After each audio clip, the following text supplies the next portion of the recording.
So Shabbat Shalom. We'll begin with Yedi Nefesh. Yedi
Shabbat Shalom. As we then enter into Shabbat, we think about everything we've accomplished over this last week, trying to find a source of giving thanks, of coming to a sense of praise, sense of accomplishment. And so we'll begin evoking the Psalms of Kabbalat Shabbat with Lechu Neranenah. Lechu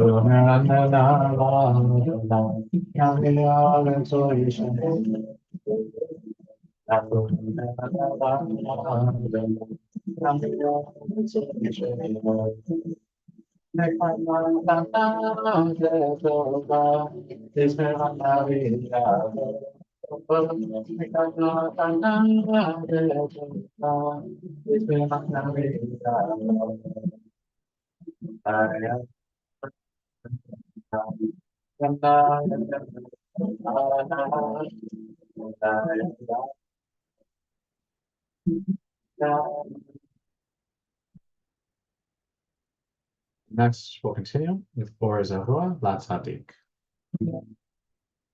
Or Zavua La Tzadik. Or Zavua La Tzadik.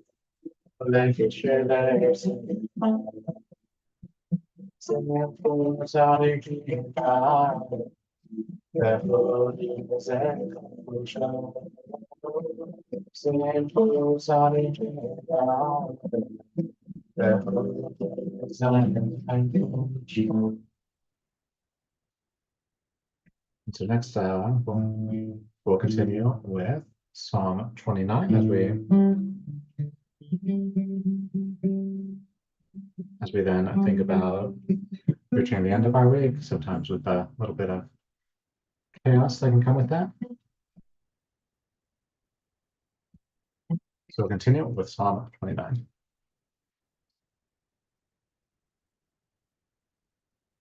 Yismo v'David, Avu Adonai, Avu Adonai, Avu Adonai, Shemo Vishavu Adonai,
So we'll continue, welcoming the presence of Shabbat with Chadodi.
We rise and face our entrances.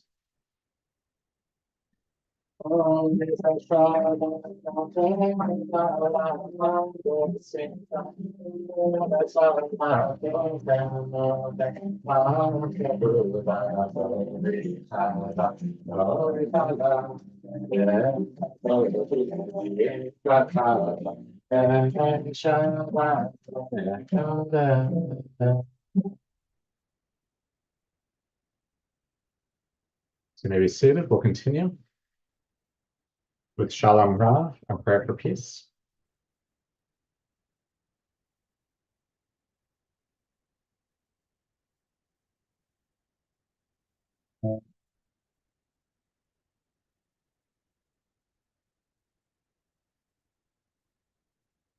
Shalom Ra, Shalom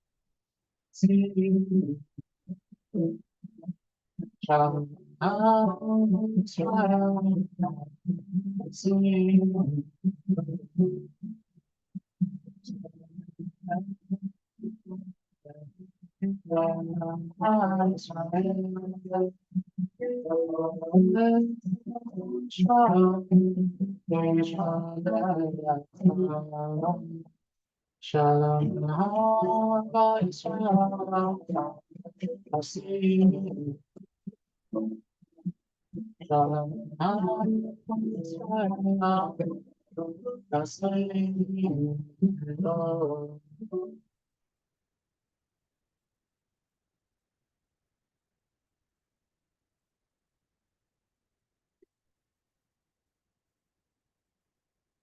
Well, Shabbat Shalom. Thank you for joining or for watching on YouTube later. This week we're reading Parshat Chayei Sarah, which is in the middle of the story of Genesis. And in describing, the death and burial of Abraham's wife Sarah, and then the adventures of finding Isaac, Abraham's son, a wife, we then read a passage describing how Abraham then remarries a woman named Keturah and then has different children. And, I think this is an important reminder that, even at the end of a very long life, that Abraham was still able to find renewed love from a surprising place. And that it also is able to point us to perhaps, some surprising insights about, the history of the Jewish people. That even as the name Keturah is one that comes from the Hebrew word of spices, and it sounds like, many of the names of their children are related to, other sort of more arcane spices in Hebrew history, that really having essentially this list of names, invited Israelites over time to imagine that they had, deeper connections with other nations. Of course, when we think about, Isaac and Ishmael, we see the way that Ishmael, became the descendant of many of the Arab nations. But in having Keturah and being this father of more children, that we see the way that the ancient Israelites did connect them with some other foreign countries. So, for example, in the book of Maccabees, as Hanukkah is a little over a month away, so I think it's appropriate to think about it now, is that we see how the Maccabees, as they were, fighting to be able to practice their religion, to be able to have that independence that every nation deserves, turned to Sparta in Greece as an ally against the Syrians. And when they approach, they sort of reference this common history that Sparta descended from one of these children of Abraham, and at the end of the day, we're all, essentially we were cousins with Sparta, and that they should have helped us in that war. I can't remember if they did or not, but I always was struck by, the way that I was able to draw upon that connection.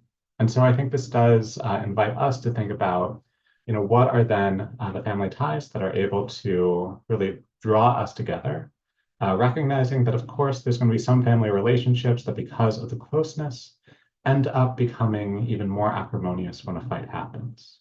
That as, again, in the way that I'll be going on vacation next week to see my family, to see my cousins, as well as, the next generation, as my first cousins have now had, or one of my first cousins now has children of her own, that it is always that sense of warmth that comes from that family connection. And so it's a reminder, that even as we're able to have our friends, the people that we find over time that we connect with, that sometimes that part of what it is to have that family connection is that invitation, and that it's being able to push us to perhaps find the way that we have that connection with someone else, the similarities, and to be able to use that to really then create a deeper sense of comfort and that deeper sense of safety.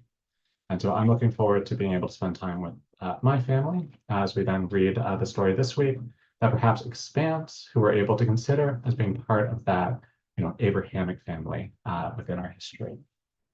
So, of course, as we then think about those family connections, as well as the challenge of conflict, we think of the hostages who are still held beneath Gaza. We'll continue with Achenu, that as news continues to spiral in very scary directions, that we're able to remember that those people are still held beneath Gaza in some of the worst conditions, and that they're able to be set free soon. Continue the prayer Achenu.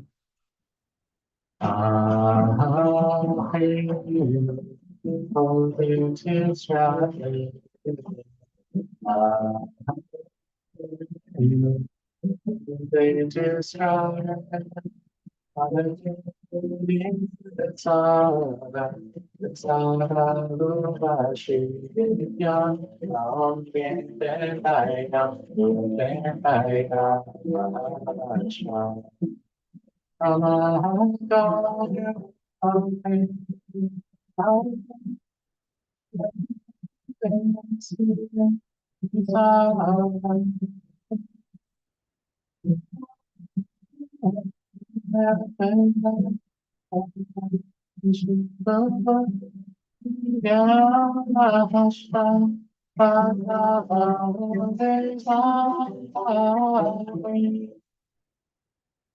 We'll continue with our Mishaberach, our prayer for healing, for both spiritual and physical healing.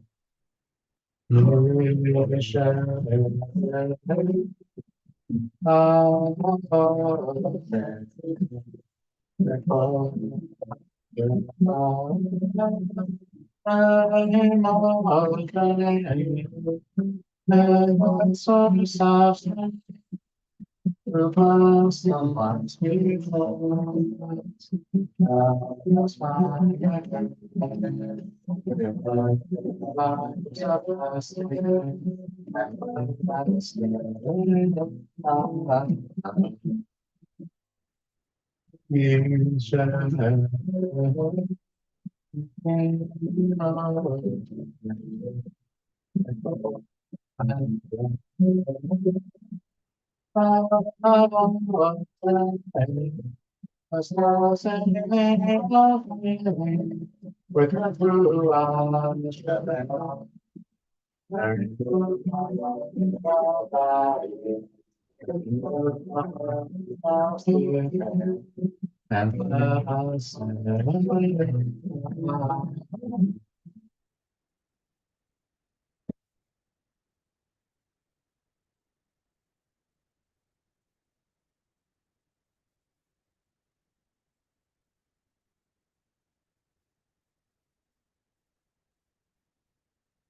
So this week in our Har El community, we are remembering Ed Shapiro, father of Alon Shapiro, Marie Yuspeh, mother of Al Yuspeh, Alice Wallersteiner, grandmother of Ulrika Wallersteiner, Ida Fuchs, mother of Sasha Fuchs Geddes, Leon Paul Hack, father of Larry Hack,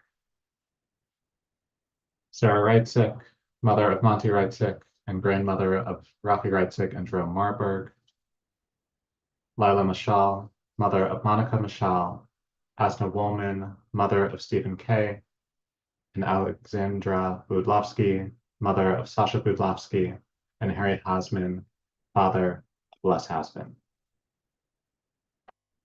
We pray that their memory may be for a blessing. We continue evoking the end of Mourner's Kaddish by singing Oseh Shalom. Oseh Shalom. Shalom Aleichem.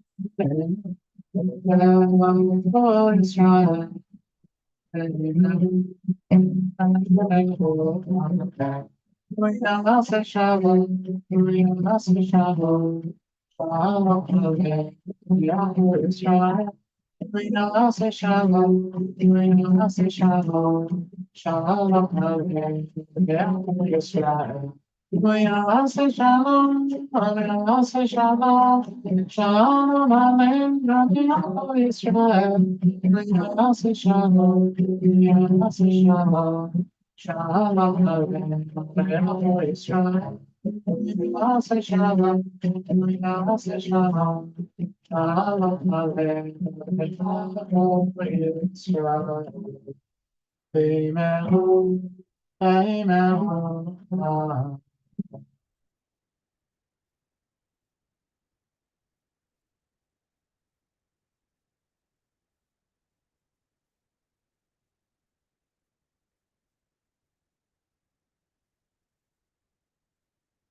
So thank you for joining. So our services tomorrow will be at 10 a.m., both in the sanctuary, and we'll also be streaming it as we do every week. And then afterwards, we'll be having the lightest of Kiddushim, just a few snacks, as our kitchen is still undergoing the construction project, so we still don't have access, and also don't have salad tonight. And so looking further ahead on Sunday, At 11 a.m., we'll have a session about preparing for Hanukkah called More Than Eight Candles to be ready with activities and stories to make Hanukkah more engaging holiday for kids and grandkids. And then looking further ahead, we'll have the next Hartell Seniors Lunch on Wednesday, December 4th at noon with the speaker Herschel Harding talking about his new book, Jack in Pemberland. And then also on Monday, December 2nd at 7 p.m. will be the next Sisterhood lecture. It'll be online on Zoom of the Jewish influence on American music, looking at Christmas carols. And then, of course, we have all of the Hanukkah events that will be coming up. We'll be having our Hanukkah party for children. Whether or not you're in the Hebrew school, you'll be able to join for that. So that'll be Sunday, December 15th at 11 a.m. The Sisterhood will be having their Hanukkah party December 16th at 7 p.m. We'll be doing our public menorah lighting. It'll be a week before Hanukkah, but it'll allow us to have the public officials. That'll be Wednesday, December 18th at 6 p.m. And then on the holiday itself, Friday, December 27th at 6 p.m., we'll do a Kabbalat Shabbat in person, as well as a vegetarian Chinese food dinner to follow the classic tradition of what Jews eat at that time of year. So with that, I'll show Shabbat Shalom, and we'll continue just with Kiddush. As I said, unfortunately, I don't have any challah today. Baruch atah Adonai Eloheinu melech haolam borei peri hagafen. Baruch atah Adonai Eloheinu melech haolam asher kedeshanu b'mitzvotav v'atzavanu b'shabbat kodsho b'avar ratzon hinchilanu zigon l'maaseh b'reishit ki hu yom techila l'mikra'e kodesh zecher l'tziat Mitzrayim kifanu v'acharta Ve'otanu kidashta mikol ha'amim B'shabbat kodshecha be'ahava uvratzon hinhaltanu Baruch atah Adonai mekadesh haShabbat.